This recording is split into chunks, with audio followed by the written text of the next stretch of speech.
Right, everybody. I'm going to be honest with you. I have been asked to kind of pad out my talk slightly, as long as possible, to ensure certain people arrive a little bit later. So if I tend to waffle a bit or pause every now and again, you will know why.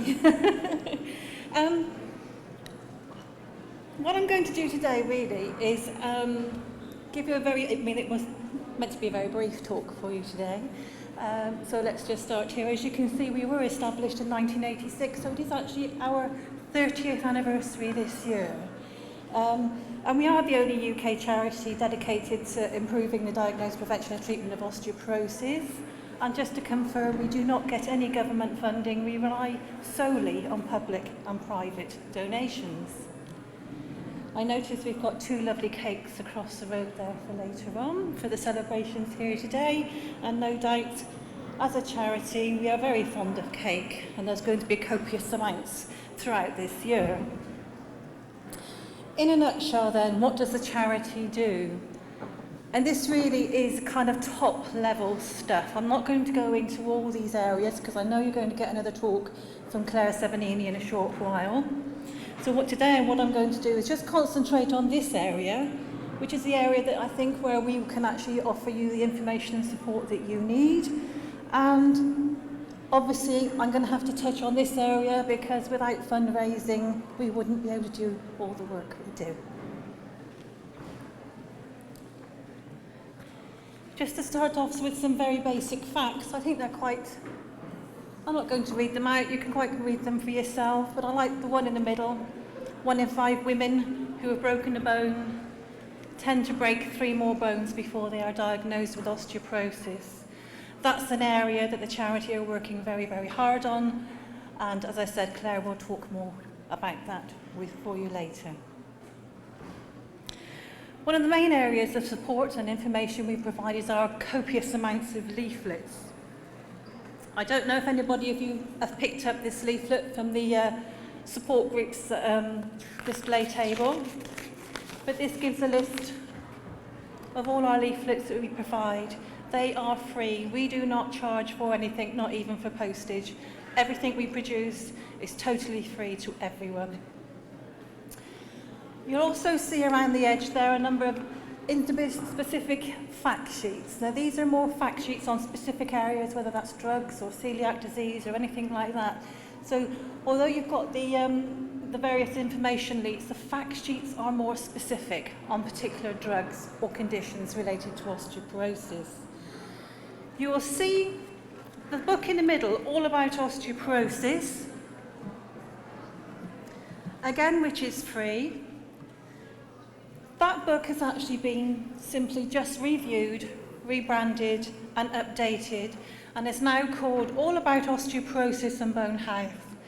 Totally free, and you can obtain one of these simply by, as she delves under the desk, picking up one of these postcards, again off the support group table, fill in your details, post it off, which again is free post, and you'll get one through the post very quickly.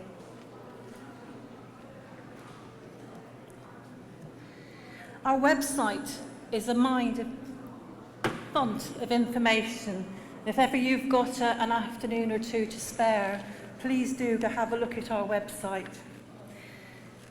This is kind of the covering page at the moment, which then kind of scrolls down. And here I've just picked out 1 or 2 areas that I thought you might be of interest. As you can see, certain sections on people who are affected by osteoporosis, lots of information there. How to find a support group, you know you've got a very good one locally, and a link to where you can find all our leaflets and booklets online, where you can actually view them. You can download them and keep them on your computer, or you can actually order them from the online shop.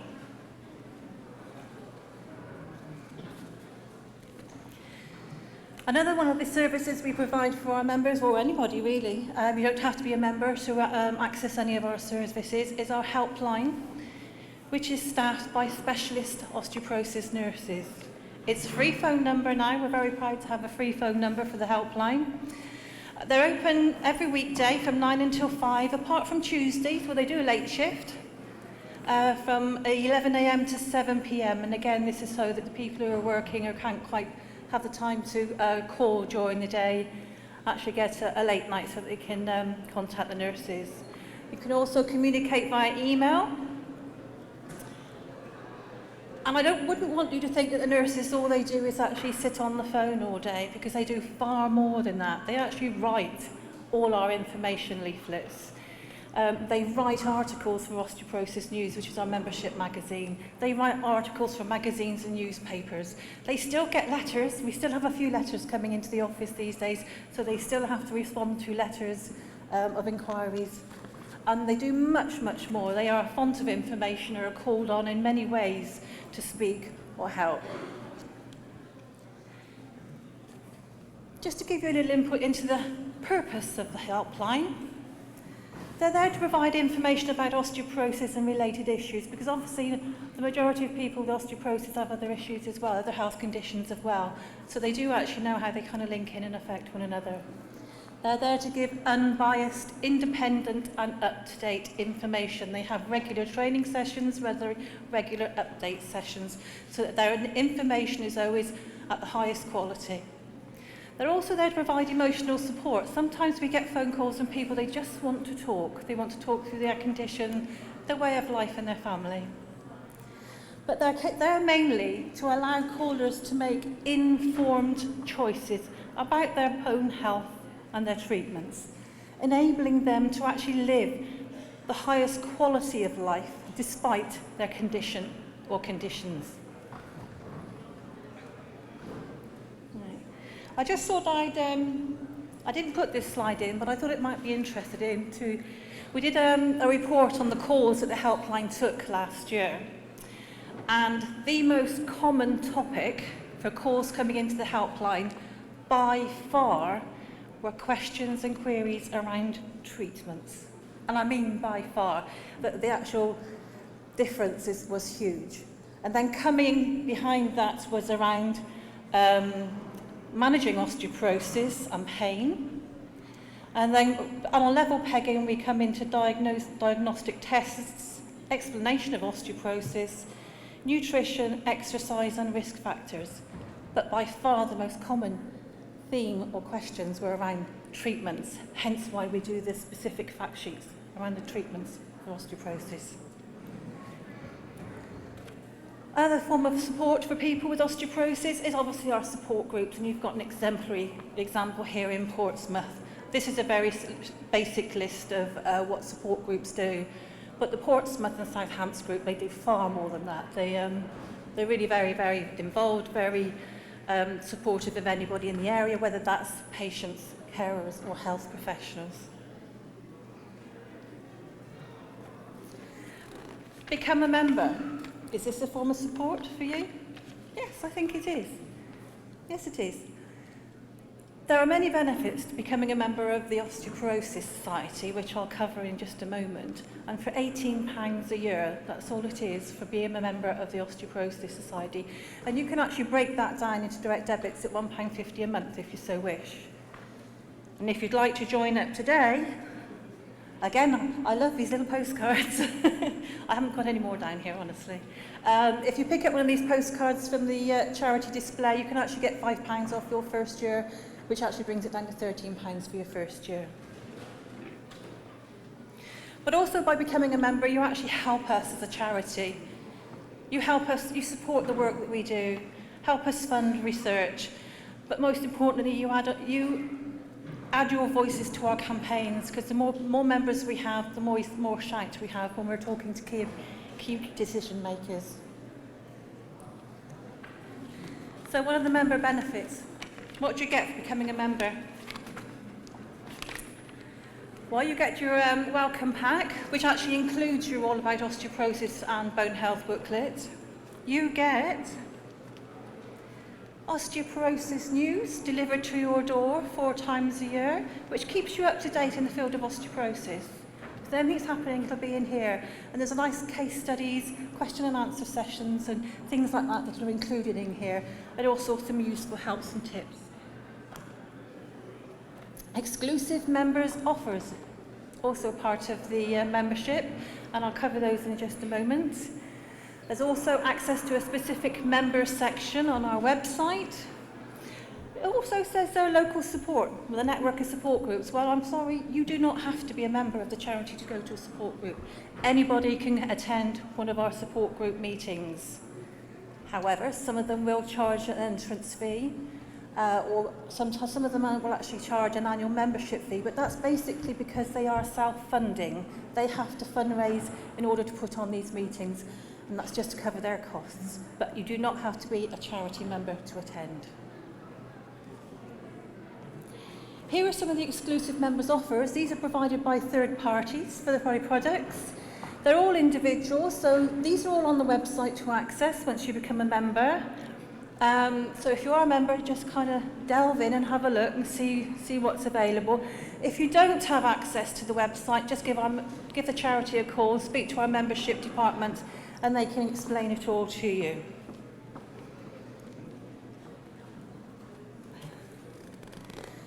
Obviously, I said we do have to do a bit of fundraising, and we do this in lots and lots of different ways, and here are just a few of them. But I'll just talk to you about some of the community events that we are, fundraising events that we do. If any of you like to get your lycra on and get your bike out or go for a quick jog around the corner, here are a few things that might interest you, or perhaps members of your family, your sons, daughters or grandchildren.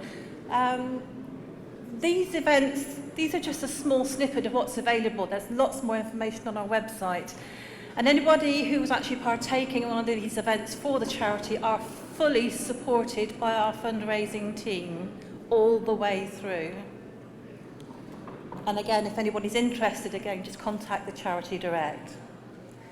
Probably one of the easiest ways of fundraising for the charity, whether that's the main charity or the local support group, is lots of little community and fundraising ideas, you know, non-uniform day, a quiz night, a cake sale, fashion sales, you know, hold a coffee morning. They're very simple, easy things to organise, but you still get support from the main charity. You will still get support from our fundraising team to help you all the way.